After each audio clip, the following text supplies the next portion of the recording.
Recently, I was walking down the street. I see this couple. They're about 80 years old, okay?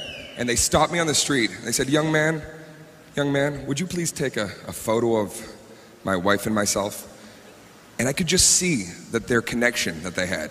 It was unlike anything that I'd ever seen before. And honestly, it was something that I wanted in my life. And I said, I would love to take your photo. And I took the camera. Edward was the man's name. I got to know them a little. Edward and Phyllis. And I said, well, listen, Edward and Phyllis, I'm going to take this photo. This is going to be a great photo. And it was in celebration on this day, 55 years that they'd been together. 55. So I said, hey, you two, you lovebirds, get close. And when I told them to get close, without any kind of obligation or feeling forced, Edward immediately put his arm around Phyllis and he pulled her in close.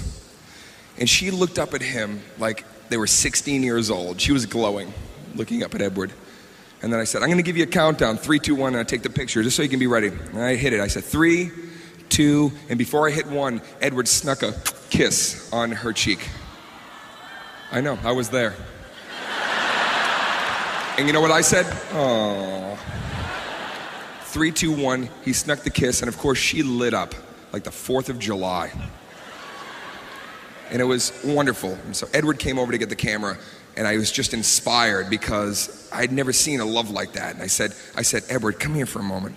I said, here's your camera. I go, 55 years, I can't make a relationship last 55 minutes. And I go, what is the key? Can you give me a little gem? Can you give me a little hint? And I'll never forget, he leaned in, he put his hand right here on my neck and pulled me in close. And he said, I'll tell you, son, you want to know the key? And he looked back at Phyllis, and he looked at me, and he goes, cheat. You gotta cheat. But I'll tell you something right now. I'm telling you, no matter what, even the message I just gave you, don't cheat. I'm telling you right now, you can't cheat. Because here's the thing, when you cheat, that comes back to get you. It comes back, it's a vicious circle. Okay, so we're in the middle of this message series, Surviving to Thrive, right? And what this message series is all about is growing through grief. And we came to understand that grief is nothing more than something that we feel when we lose something. We started out this series on Easter morning, okay? And we came to understand how we can grow through losing somebody we love.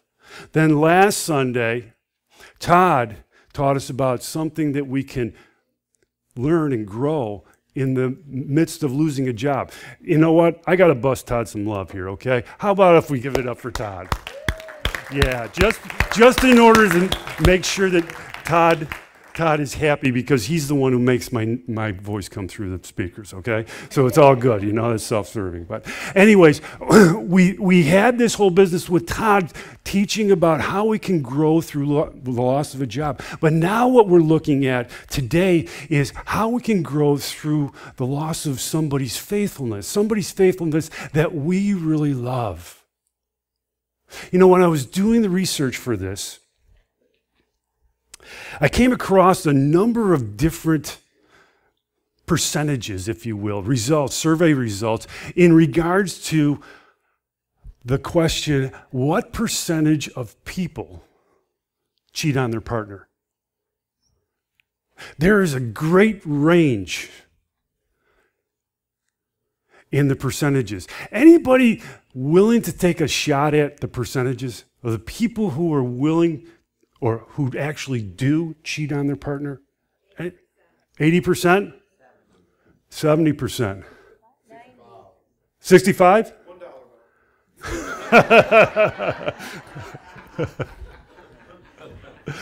Actually, there's a range. It's a range between the low is 25 and the high is up to 72%. 72% of men in one survey in 1990 would say that they cheated on their wives, or cheated on their partners, I should say.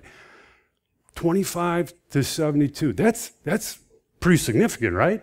As far as the disparity between the two, why? Why do we have such a disparity? I think there's two reasons, actually. The first one is the whole idea of the whole concept of marriage versus cohabitation. If you cohabitate, if you live with somebody, it's a different commitment level than if you are married. You're still cheating on your partner if you're cohabitating and you're cheating. It's very different as far as marriage goes. Because in marriage, what happens is you make a promise, right? Webster's definition of fidelity is adherence to something to which one is bound by pledge or duty. Adherence to something to which one is bound by pledge or duty. Okay, who's married? Who's married in here? Engaged, yeah. Those of you who are married, do you remember your wedding vows? Death do us part. Yeah, you got the end of it. You got the end of it. Bingo. Better or worse. Better or worse. Rich or poor. Rich or poor, yeah, you got that one too. Sickness, health. Yeah. Love and cherish. Yep. It's forsaking all others. Boy, we're getting it. If we could all have a Vulcan mind meld, we'd all be there, right? Let me offer it to you because I don't remember it myself. Shame on you. I know. Sorry, honey. I take you to be my wedded wife, in your case, or husband, in your case, to live with you after God's laws, to love, honor, cherish, and keep you in sickness and health, in adversity and prosperity, forsaking all others. I'll keep only unto you as becoming a good husband or wife, as the case may be, as long as we both shall live. But I would submit to you the idea of what does it mean to forsake all others? What does it mean as far as to keep only unto you? Let me roll it this way, okay? Once again, this is an interaction going on, all right? What constitutes cheating? No, I got to ask the question first. No. What? I'll give you a whole litany of things, okay? Then you don't have to, you can just blurt it out. You don't have to raise your hand. It's all good, okay? So what constitutes cheating? If I flirt, hey Haley, how you doing? If I flirt with somebody, is that cheating? That's stupidity if I do it right in front of my wife, right? But is that cheating? No. Sam, you might want to talk to Mark. Okay. How about if I go into a bar, all right? And I take my wedding ring off. And cheater, wow. You're getting personal. Okay, I think we got anybody. Hey, Mark, you want to chime in on that one, or are you already in the doghouse enough with Sam? Okay. How about if I'm best friends with somebody else, a woman of the person of the opposite sex? If I'm best friend, and it's not necessarily my wife is my best friend, but if it wasn't, But what if I'm best friends with somebody else? Another woman. Haley. We're flirting together, might as well be best friends, right? How about that? Is that not so easy, huh? Not so easy, huh? How about if we get into something weird, okay? How about if we're on a trip, we got a bunch of people, and we lose our wallets. This is a real hypothetical, okay? And we got to go into a hotel room, and we got to all sleep in the same bed. No hanky-panky, but, I mean, hypothetically, is that cheating? Is that cheating? How about this? Is this cheating? Yeah, I'm married. Doesn't matter. You do that for me? Really? Yeah, I'd like that. Who are you talking to? It's Jake from State Farm. Sounds like a really good deal. Jake from State Farm at 3 in the morning? Who is this? It's Jake from State Farm. What are you wearing, Jake from State Farm? Khakis. She sounds hideous. Well, she's a guy, so. Okay, so how about if a Jake is Jakeette, all right? How about if that, is that cheating? What we need to get into, okay, we need a standard, right? We need a standard. Jesus gave us a standard. In the Sermon on the Mount, Jesus gave us a standard. You've heard that it was said, you shall not commit adultery, but I tell you, anyone who looks at a woman lustfully has already committed adultery with her in his heart. What Jesus is saying is, if you look at somebody with this sexual desire in your heart, you're over the line. You cheated. Oh boy, that's a horse of a different color, huh? That makes that 72% low. There's some squirming going on in seats. I'm not going to be so bold as to ask you if you cheated in that vein, but you know what I am going to? I'm going to ask the question, why do we cheat? Why do we cheat our partners? I don't think that anybody gets up, scratches their armpits like I do, can roll out of the rack, I think I'm going to cheat this morning. No, of course they wait until the afternoon, right? No. Nobody wakes up unless they're really intentional and just hate their wife or husband, as the case may be. Nobody wakes up looking to cheat. What we do is we wake up and we become dissatisfied with our life. And then we start looking for something different. It's been said, variety is the spice of life. We're looking for something. We're creatures of habit, right? But we like that little spice of life. So if we get into the proximity of somebody in whom the salt and pepper might look attractive, that's where temptation comes in. That's where we get ourselves into trouble. You know the poster boy, the biblical poster boy for cheaters, is a man after God's own heart, right? Let's read about David's story. It's found in 2 Samuel 11, verses 1 through 4. In the spring of the year, when kings normally go out to war, David sent Joab and the Israelite army to fight the Ammonites. Late one afternoon, after his midday rest, David got out of bed, was walking on the roof of the palace. As he looked out over the city, he noticed a woman of unusual beauty taking a bath. He sent someone to find out who she was, and he was told she's Bathsheba, son of Eliam, the wife of Uriah the Hittite.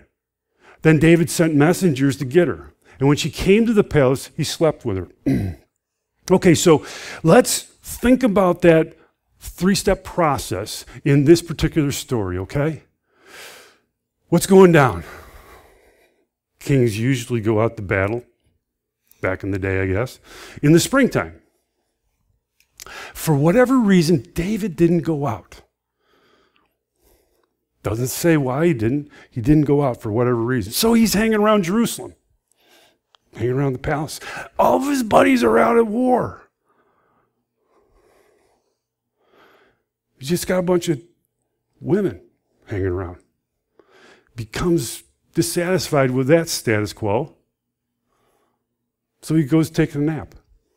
No, I'm being facetious.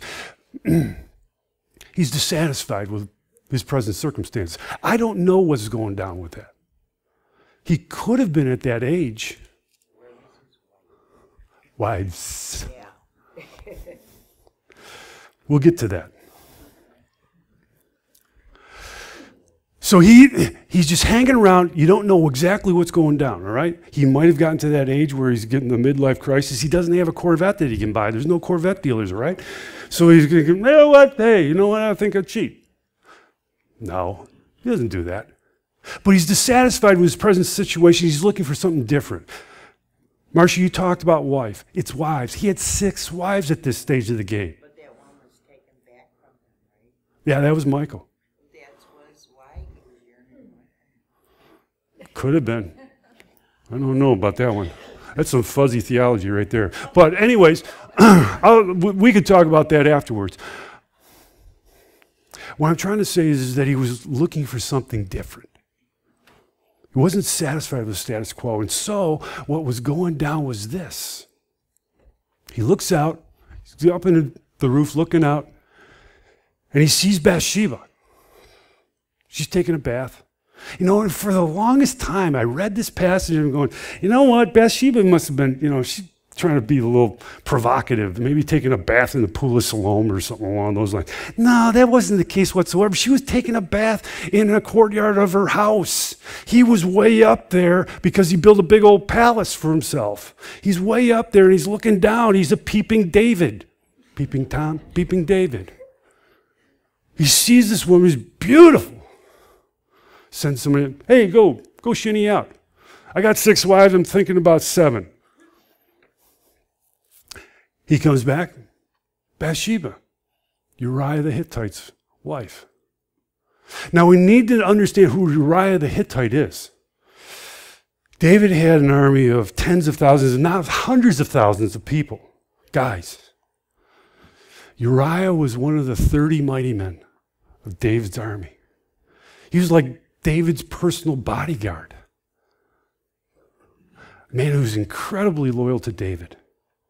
Now David's in trouble because he's got to try to figure out, he's got temptation. What's it going to be? Is it going to be loyalty to the guy who's loyal to me, or is it going to be lust? David picks lust. Lust trumps the loyalty. So David has his way with Bathsheba. Bathsheba goes home, and it becomes evident she's pregnant. David tries to cover it up by bringing Uriah back, try to have him sleep with Bathsheba. Wasn't happening. So David conspires to have Uriah killed. One of the most horrible stories in the Bible.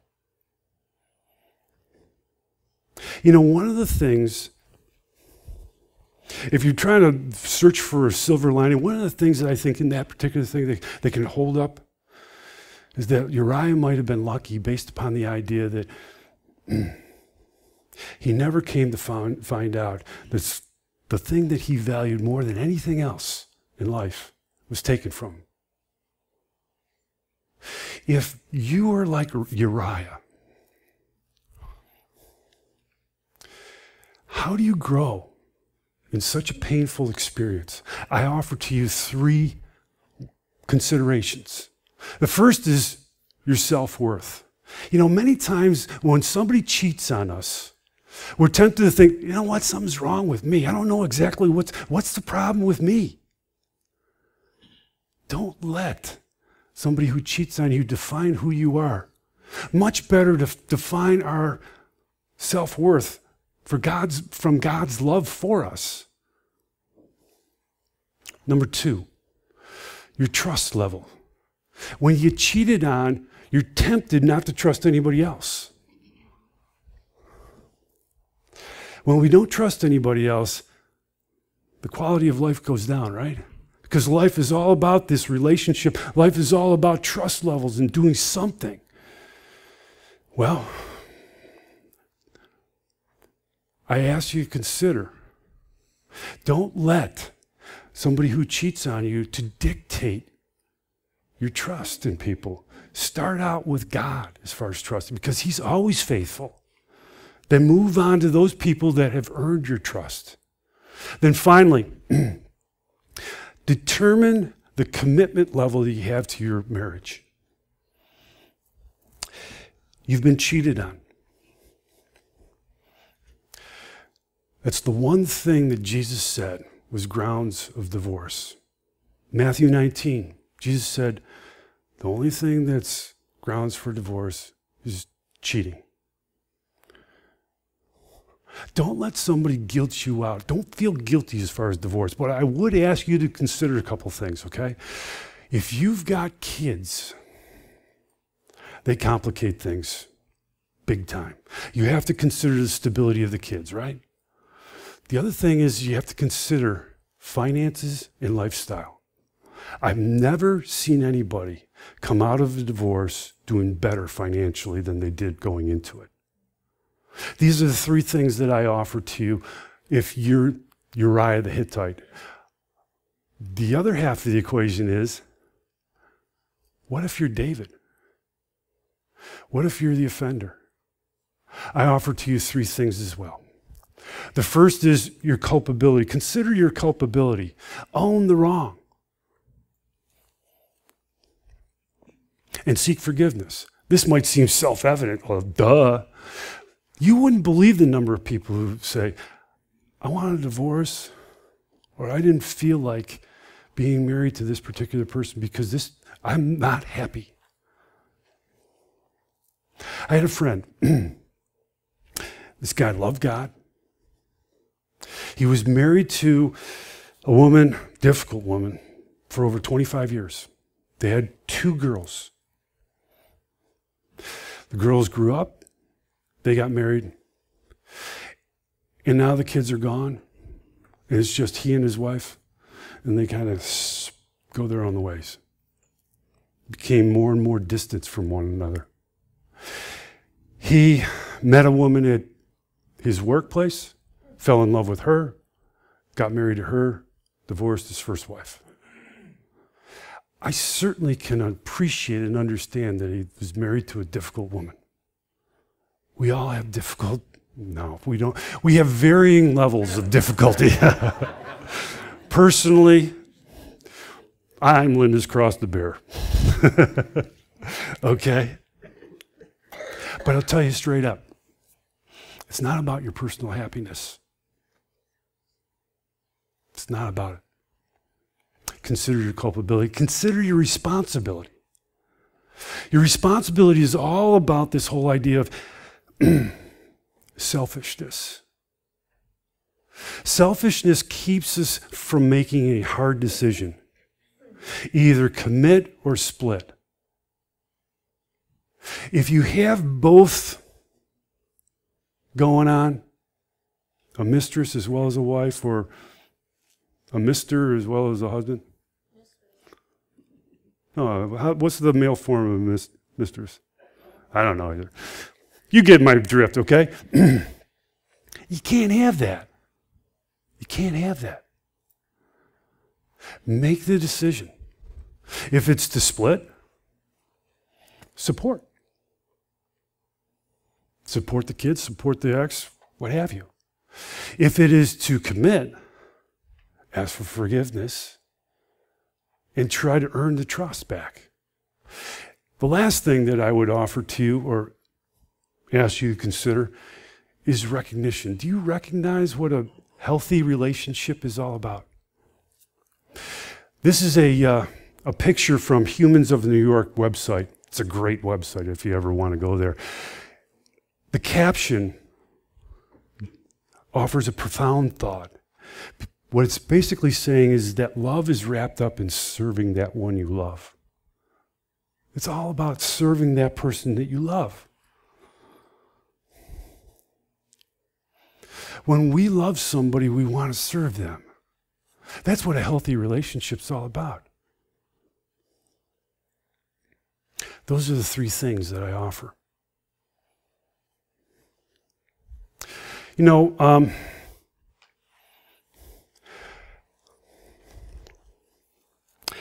I had a girlfriend that I had in college. She and I got engaged in our senior year. I didn't have any money. Bought her engagement ring. And I was paying it off being a bellhop. And while I was paying it off, she lost the ring. And I can't help but in the midst of the loss of that ring, there was the loss of our relationship. And one of the reasons why I say that is the whole idea of what a ring represents, the symbol a ring represents. It's a tangible symbol of the promise you made in marriage. Now, straight up honest, I would love to buy all of you rings so that you can remember the promise you make to your spouse, to your partner. But I'm not going to make the same mistake I made back in college. So inside of your program, you're going to find a little cigar band. Back in the day when when people didn't have a whole lot of extra dough jingling in their jeans, they used cigar bands rather than rings. So I offer to you this cigar band with faithful written on the front of it to prompt you, to remind you that promise. Because when we think about what it does to somebody that we love, when we cheat, it becomes cognitive as opposed to emotive. And then the vast majority of the cheating will go away. Okay, so on the back side of that card that I talked about here, you're going to find these next steps. I'm going to give you some time to try to make an application of this message. What's God saying to you? How are you to apply this message? In what shape or form? It could be one of these 4 next steps that I've got on the back of the card, or it could be something else. What I'm going to do is ask you to figure it out, then to fill out the card, and then you can hand this card in when we receive the offering. Just place it in the basket when we receive the offering in a couple of minutes, okay? But right now, why don't you take a minute to figure it out and fill it out.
Won't you join me in prayer?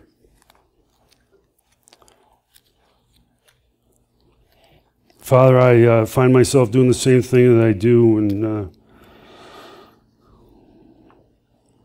I do at communion. Rather than looking at the bread, I'm looking at this other symbol, this other token, the cigar band, simple, even foolish.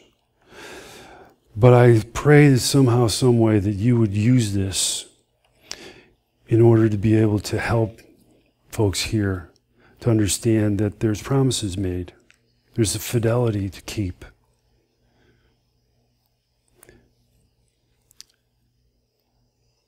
That you intended 2 people to come together to be one. And it is in that love for one another that true life is found. Father, I pray and ask that that might be imparted in the minds and hearts of each and every one here. I ask in the name of Jesus. Amen.